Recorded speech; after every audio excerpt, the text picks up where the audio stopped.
D1 sporto organizacija tik už saugų eismą gatvėse. Raginame atlikti drifto važiavimus tik uždarose trasose ar aikštelėse gavus leidimą. D1 sport komanda prašo nepraktikuoti pavojingo važiavimo miesto gatvėse.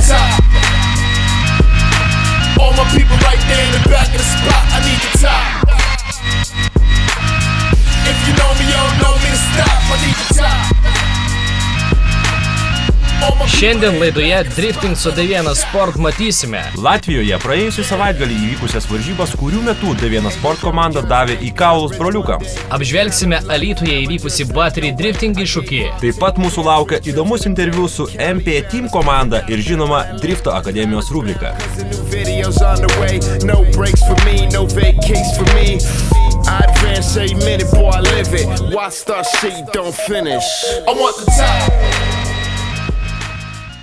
Taigi sveiki visi Baltijos televizijos žiūrovai, mes jūs vėl kviečiame prisiminti D1 Sport komandos kelionę į Latviją, kurioje vyko dar vienas labai gražus ir geras driftingo čempionatas. Mes visi išvažiavom į Rygą, į Bekernikų žiedą, kur vyko Latvijos driftingo čempionatas Pro AM lyga.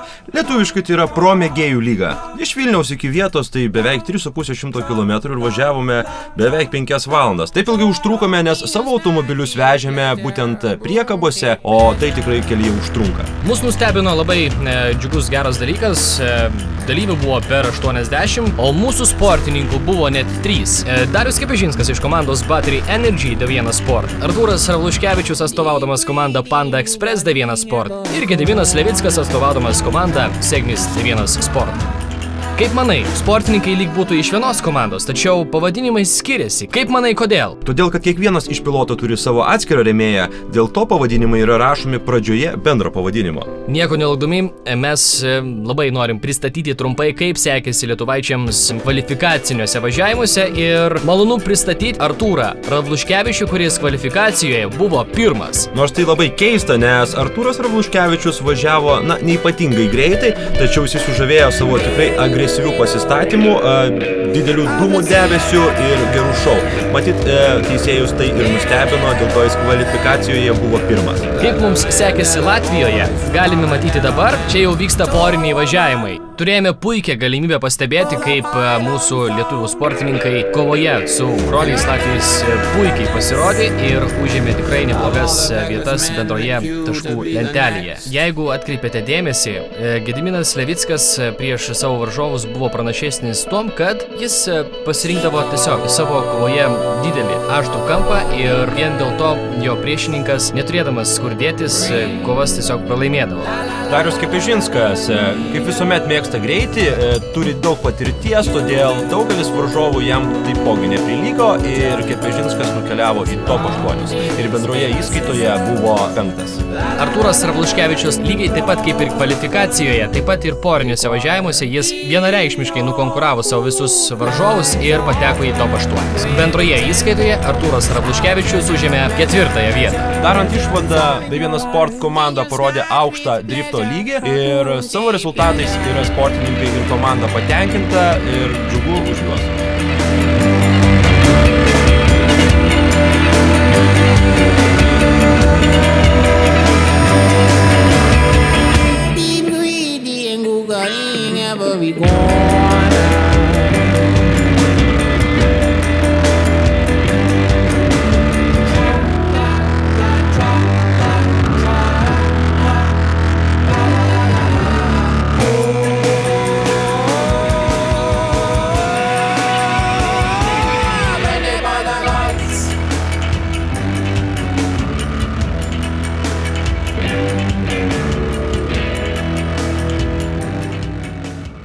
Tik baigėsi vienas iš etapų Latvijoje. Mūsų 3 pilotai iš D1 Sport komandos dalyvavo Pro AM klasėje.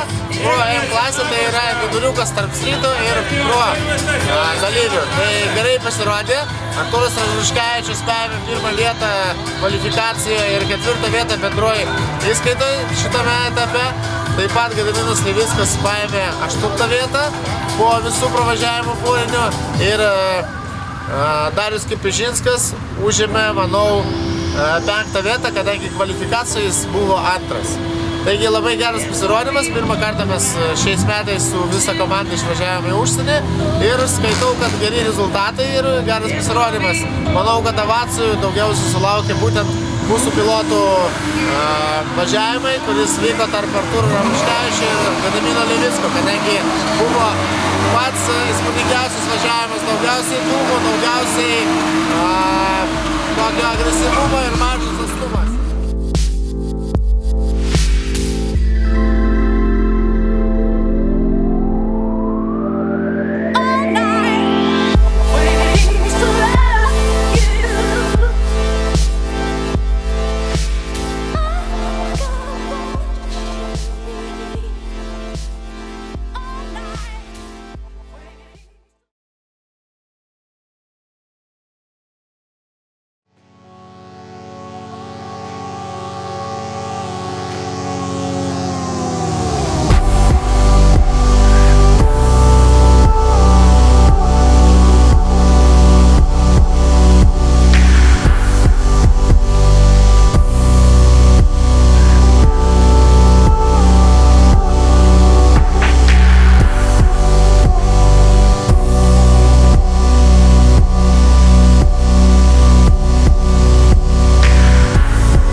Pats metas prisiminti ir sugrįžti į Battery gatvės drifto iššūkį Alytuje. Kaip ir buvo žadėta, žiūrovams buvo pademonstruotos Kiss the Ball ir Parking King rungtys. Tačiau dar prieš jas renginio vedėjai surengė aukcioną ir pardavė abu daužymui paruoštus automobilius. Naujasis senutėlio Opel savininkas sienos, o tiksliau pastarojo automobilio bučiavimo rungtį stebėjo sėdėdamas Gedimino Levicko Nissano keleivio vietoje. Taip jau išėjo, kad būtent Gediminas stipriausiai pakštelėjo savo keleivio naująjį pirkinį bei vėliau buvo pripažintas Kiss the Ball rungties nugalėtojų.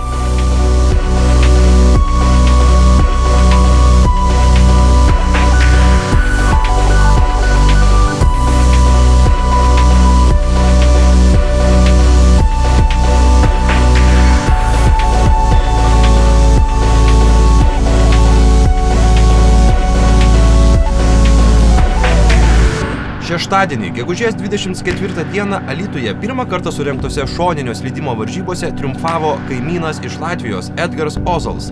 Be didesnio vargo Battery gatvės drifto iššūkio finalą pasiekęs Artūras Ramuškevičius suklydo lemiamuose važiavimuose ir taip padovanojo pergalę savo oponentui.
Taigi laba diena, atvykome šiandieną į Kauną esantį MP Teamo garažą, šalia mane sėdi tokioj įdomioj studijoje Linas Ramoška, šios komandos vadas, kapitonas, tai Linai iškart nieko neklausdamas tavęs norėčiau ir paklausti.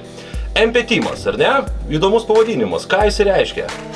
Nepradėkim šios laidos necenzūriniam frazėm, Arūnai. Šis pavadinimas simbolizuoja, kaip pasakyti, skatinimą dirbti aktyviai ir netinginiauti. Taigi, Linai, komanda jūsų yra tikrai gana, na, sakyčiau, daug žmonių, ar ne, jai priklauso. Būtent kodėl, na, kaip jūs apskritai pasirenkat žmonės į savo komandą? Tai mūsų komanda šiuo metu yra apie 30 žmonių, tai iš tiesų yra gana nemažas skaičius. Tai susiję su labai paprastu dalyku. Mes turim, vadinkim, komandą tokią dvilypę. Dalis komandos yra atsakinga, kaip mes vadinam, sportinę dalį, jie patys dalyvauja varžybos ir ruošia tam automobilius, o tokia mes sėdėm mūsų kolektyvo surinktam. Antra komandos dalis užsiema teisėjavimu, varžybos ir varžybų organizavimu, o kaip pasakyti, tai toks dalykas, kuris reikalauja šiek tiek rankyčių, todėl mūsų ir gaunasi 30+. Supratau, o kiek jūsų komandoje tada yra jau, na, tų važiuojančių sportininkų pačių? Šiuo metu važiuojančių sportininkų mes turim 3 ir turbūt turėsim neužilgo 4. Tai šiuo metu mes sėdim Tado Adomaičio driftui skirtame automobilyje. Taip pat už mus važiuoja komandos senbuvis Povilas Lencevičius ir taip pat turim šį sezoną jaunėlį Džiugą Matusevičių, geriau žinoma kaip studentą. Jisai šiemet tik pradėjo savo karjerą, bet jau jam visai neblogai sekasi. O pačios komandos susibūrimas nuo ko prasidėjo? Pati komanda prasidėjo nuo 3, galima sakyti, klasiokų Kauno jėzuitų gimnazijoje. Tai buvo aš, Povilas ir Jurgis. Mums visiems kažkaip patiko tas reikalas su 4 ratais. Ir visas tas reikalas po truputėlį pradėjo rutuliuotis link lenktynių, nes Povilas ant to turėjo tokį cinkelį, į tai įvėlė ir Jurgį, į tai įsivėliau galų gale ir aš. Tada kažkaip atsiradom Fastlav varžybose pirmą sykį, jose dalyvavom ir po to kažkaip Povilas sugalvojo, kad reikia važiuoti driftą ir visa komanda pasisuko tą linkme. Tai ar teisingai supratau, kad pačios komandos užuomazgos buvo ne driftui, o būtent žiedui? Jo, vadinkim žiediniam lenktynėm, o gal bendrai paėmus tiesiog aistrai automobiliams ir aistrai važiuoti greitai. Tai gal taip labai tiksliai iš karto į sportą ir netaikėm, bet kažkur labai nepaklydom, visien atsidūrėm varžybos.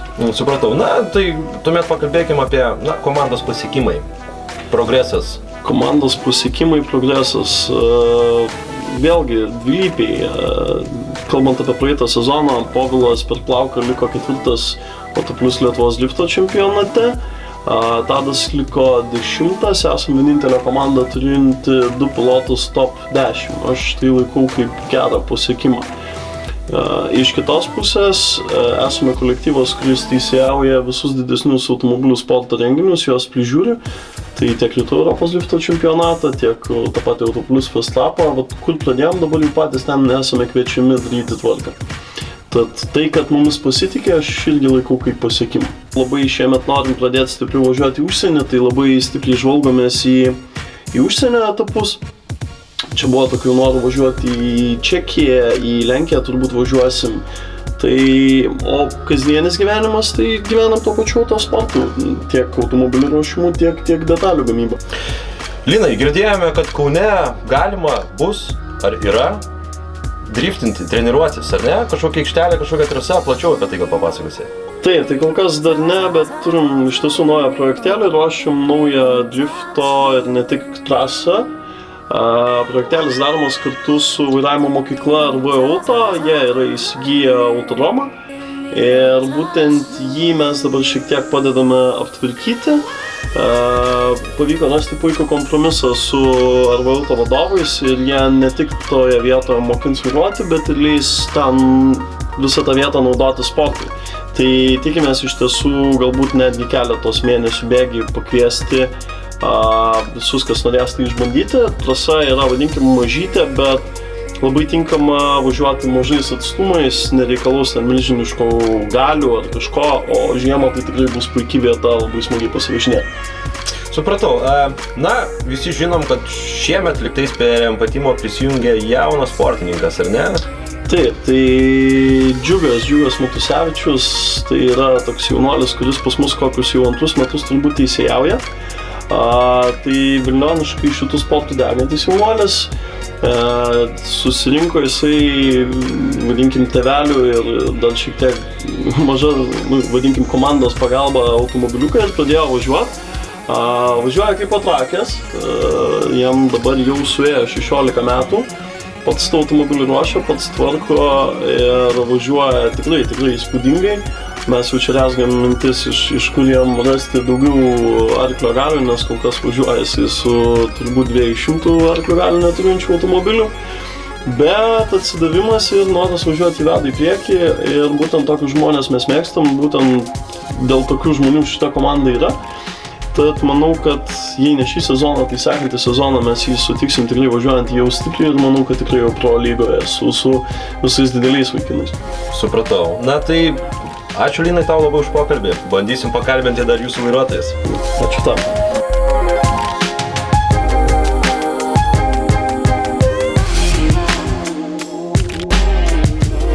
Taipogi Empatimo garaže norėtumėm pakalbinti vieną iš gerų pilotų, tai Povilas Lencevičius. Sveikas, Povilai. Labas. Sveikas. Stovim iš tikrųjų prie drifto pasaulyje išskirtinio automobilio, ar ne? Būtent Lietuvoje, tai vienintelis toksai modelis. Europoje irgi. Na, pakomentuok, kodėl toks pasirinkimas? Kodėl būtent Zetke? Tiesiog norėjom kabriuko. Kiekvienas svajonė padriftinti su kabriuku. Smagu. Tai va. O Zetkės šiaip, žinom, pažįstama, kurius jų turi daug. Ir kažkaip vieną rytą su skaudančia galva sugalvojau, aš noriu Zetkės, nusipirkom Zetkę. Būtent pats važiavimas galbūt skiriasi Labai skiriasi. kuom? Mašina yra iš tikrųjų labai perspektyvi, gal šiam sezonui jai kiek ir trūksta arklių, kad jinai galėtų visą tą išnaudoti savo visą balansą. Bet jinai labai staigi, labai geras balansas, bendras svorio yra mašinas. Tu gali daug agresyviau su ją važiuoti, aišku, reikia daug jautriau su ją važiuoti. Iš tikrųjų, reikia pačiam priaugti prie jos, bet perspektyva yra gera. Tavo pirmasis driftinis automobilis, koks? Vat, koks tik tais 4 durų chuliganas. Supratau. Kiek žinau, buvai šiek tiek nutraukęs pačius važiavimus, ar ne? Taip. Kažkurį laiką padarai pertrauką ir grįžai vėl į sportą ir su trenksmu, kiek atsimenu, jo. Būtent kodėl ta pertrauka buvo ir kodėl grįžai? Tai pasitraukti nieks neplanavo, iš tikrųjų tiesiog dėl finansinių priežasčių nepavyko išvažiuoti vieną sezoną. Ir po to jau teko tą mašiną susijimti ir padaryti rimtai. Aišku, vis tiek pakeitėm. Ir tada išvažiavom, bet iš esmės planas visą laiką yra važiuoti, visą laiką yra dalyvauti planas, tiesiog kartais neišeina, taip jau yra. Na, kaip žinom, pats važiuodamas, bent jau praeitam sezone, užimdavai tikrai geras pozicijas. Kieno tai nuopelnas, kaip manai? Tavo vieno, komandos, šeimos narių, pakomentuoju. Bendrai visos komandos iš esmės nuopelnas, nes aš vienas nesurinkčiau mašinas iš esmės, čia jau ir taip aš nespėčiau tiesiog. O suvažiuoti irgi. Driftas šiaip iš esmės aš galvoju, kad daug lemia ir sėkmė, kaip tau pasiseka važiuoti. Koks prieštikės išpuola, kaip pačiam būna, kur pataikai trasą ir taip toliau. Tavo artimieji, ar ne? Žino, kad sportuoji, žino, kad važiuoji. Ką jie apie tai sako? Palaiko ar bijo? Palaiko ir bijo, dėl varžybos nelabai važiuoja, bijo žiūrėti. O šiaip tai palaiko, viskas gerai, nes sportas kiekvieno pomėgį yra kitokia ir čia yra tiesiog irgi viskas realiai drifte kaip ir saugu. Ar tu su burlente, ar su kuo ten laukiasi, panašu yra iš esmės. Tavo ambicijos, kaip manai? Važiuoti, laimėti, važiuoti, ne vien Lietuvoje važiuoti. Ne vien Lietuvoje, ar ne? Būtent trumpai dar apie Lietuvos driftą, ką gali pasakyti? Bent jau street klasėje mes sulaukiam apie 40 dalyvių, ar ne? Taip, streetą iš tikrųjų labai palaikom ir džiaugiamės, kad jis yra, nes ten šauks konkurentų daug gerų, nes jau matosi, kad jie dabar jau stipris spardas. O visos kitos iš tikrųjų trūksta vietų, kur važiuoti. Problema yra tame. Ir tada mūsų streeto klasės važiuotojams, ką palinkėtum? Važiuoti, dalyvauti, stipriai važiuoti. Galvot, kaip važiuoja iš tikrųjų, apgalvoti tai, ką padarė, kaip suvažiavo ir tada visą tai analizuoti ir žiūrėti. Tai realiai nori pasakyti, kad tai, kas yra po tavo bolido kapotų, tai nėra dar viskas? Ne. Ne, tai tikrai nėra viskas ir pati mašina, tai kad iš tikrųjų daug pavyzdžių, kad pati mašina mažai ką lemia. Supratau, ačiū tau už pokalbį ir tuomet linkime tau greičiau susitvarkyti, pasiruošti kitoms varžyboms. Dėkui. Viso gero.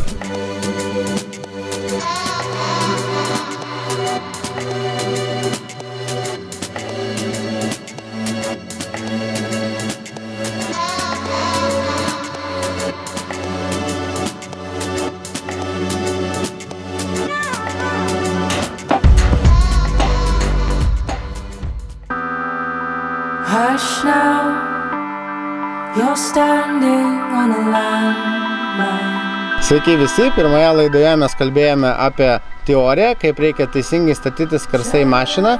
Mes kalbėjome apie 2 technikas drifto, o šiandien mes parodysim praktiką. Taigi, norėčiau pradėti nuo to, kad parodyti, kaip reikia teisingai atleisti vairą, kad jisai pats atsistotų į tinkamą poziciją.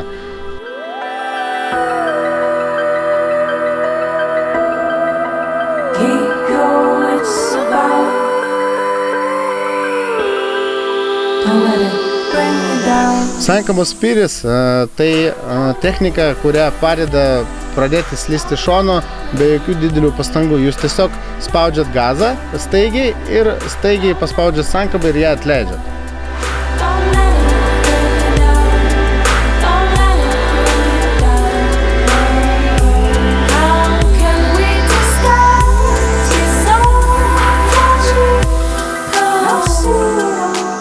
Kad padaryti persimetimą, jums reikia atleisti gazą slystant šonu, kada jūs pajausit, kad jūsų mašina pradeda tiesintis, vėl paspausti. Gaunasi, kad jūs neduodat sustabilizuoti savo mašiną ir to pasiekoje ir gaunasi persimetimas. Taip pat persimetimus galima daryti ant pilno gazo, vairuojant mašiną būtent vairu, o ne gazu. Taigi, jūs ateinat į gan didelį kampą, pradedat sukti vairą į kitą pusę ir mašina pradeda slysti į kitą trajektoriją.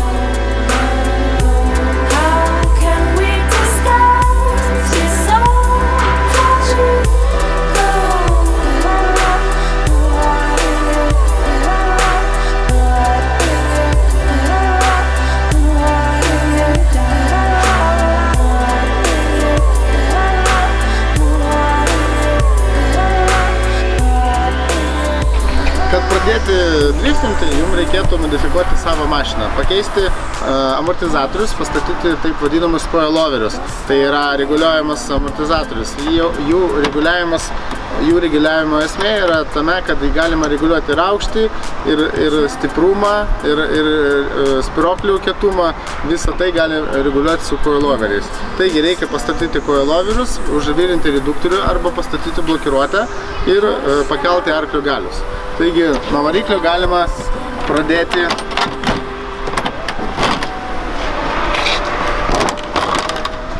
Taigi, čia yra standartinis 2 litrai SR20D variklis. Šitoj mašinoje, kad pakelti arklių galius, buvo pastatytas boost kontroleris, kuris yra čia. Jis reguliuoja slėgį turbinos. Toliau čia buvo taip pat modifikuotas išmetimų kolektorius.